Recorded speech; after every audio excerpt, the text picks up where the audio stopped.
Favorite things to do is to try new recipes I've never tried before and to get out of my comfort zone in the kitchen. So today we're gonna do just that, and we're gonna make homemade gnocchi for the first time. Let's see if it turns out great or if it's a major fail.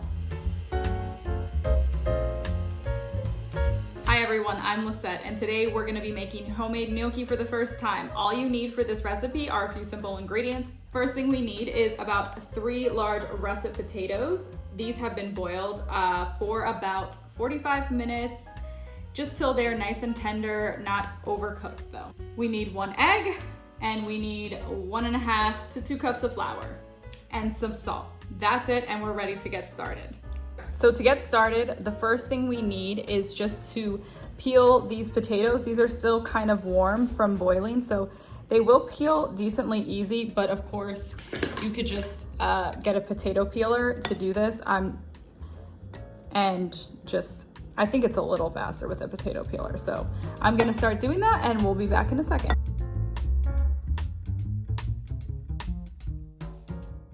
Next, we're gonna mash our potatoes. You could get like a ricer and mash them that way. I'm just gonna mash them with this fork. Okay. I mashed them all, and now they look, nice and finely mashed. Using a ricer would be easier, but I just don't have one, so I'm using what I have, and I have a fork. So that's how I mash them. They look pretty good, and we're just gonna add the egg now. They're not too hot. If they were really hot, I'd probably wait for them to cool a bit longer. So it's looking pretty sticky right now. I think that's good because we have to incorporate in this flour in a minute. And we're gonna add some salt now. Okay, a generous pinch of salt in here. Hopefully that was generous enough. I definitely prefer measurements when it comes to salt, but I'm using a recipe from a Joshua Weisman video, so he says a generous pinch, so that's what I hope I did. Now we're gonna start adding the flour a little bit at a time. So I'm gonna start with 1/2 cup. Okay, we're gonna keep mixing this until it's a nice bouncy texture. I think I might turn it out onto the table and start kneading it. It's still a little sticky actually. So let me add some more flour. It's looking good. I actually realized I missed a few chunks of potato, so I'm trying to just mash those up with my hand. In this bowl was the 2 cups of flour. I still have quite a lot left. So, I don't know. It looks pretty good to me. As far as like the consistency of this, it's not too sticky anymore. I'll add just a little bit more. I think a little bit more might be okay, but I'm definitely not gonna use all of that. The full 2 cups, at least not for the amount of potato that I had. Now every potato varies in size, so you may need more. That looks good. I think that looks like a nice dough. So I'm gonna flour the table.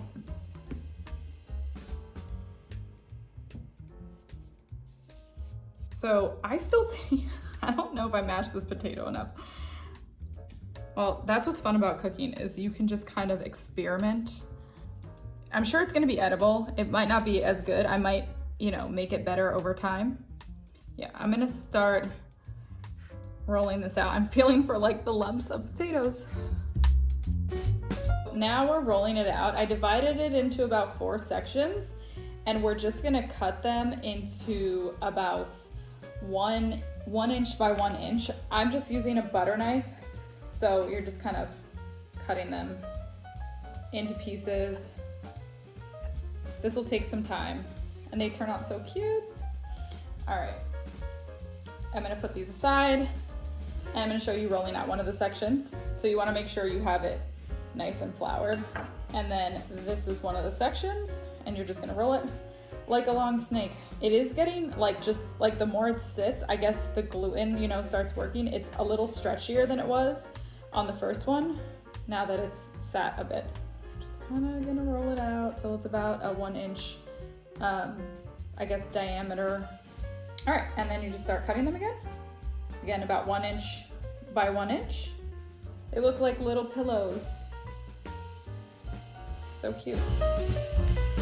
best thing about cooking is just like being able to get messy and try things. You're just gonna end up with something that you can improve upon, and that's just a challenge that it makes cooking even more fun. Is like the challenge of, can I make it better the next time I make it? I'm just putting them on a cookie sheet to the side.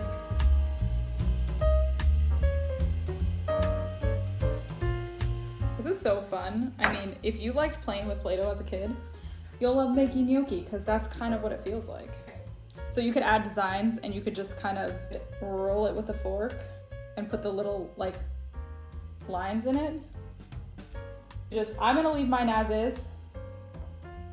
I kind of like the way it looks, and it's gonna work great for what I'm gonna cook with it. All right, that was so fun making that. After you're done with that, you wanna just coat them in a little bit of flour so they don't stick together.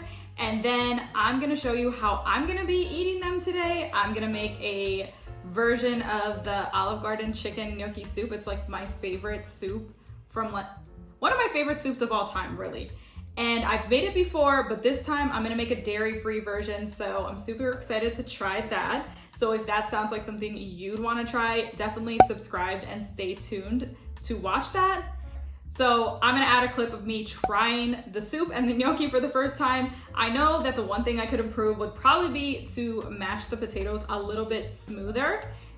Maybe get a ricer, I think it's called, I forget what it's called, a potato ricer or something like that.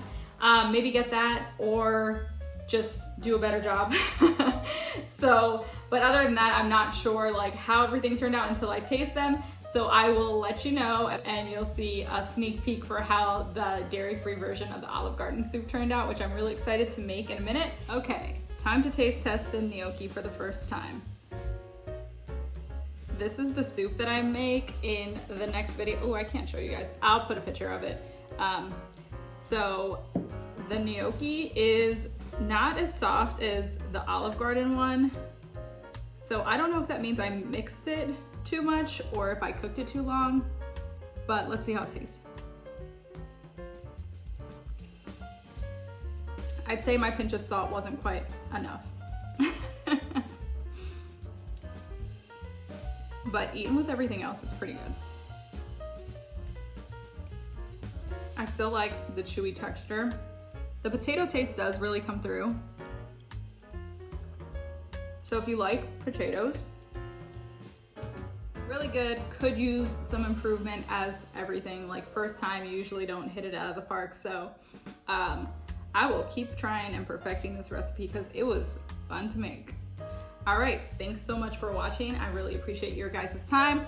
I hope you guys try this at home because it was so easy and so fun. Definitely recommend. If you guys have tips, because you're like gnocchi pros, let me know because I'm a newbie. So love to hear from you and chat with you below. Thanks so much for watching. Have a great day. Why don't I know what to do with my hair?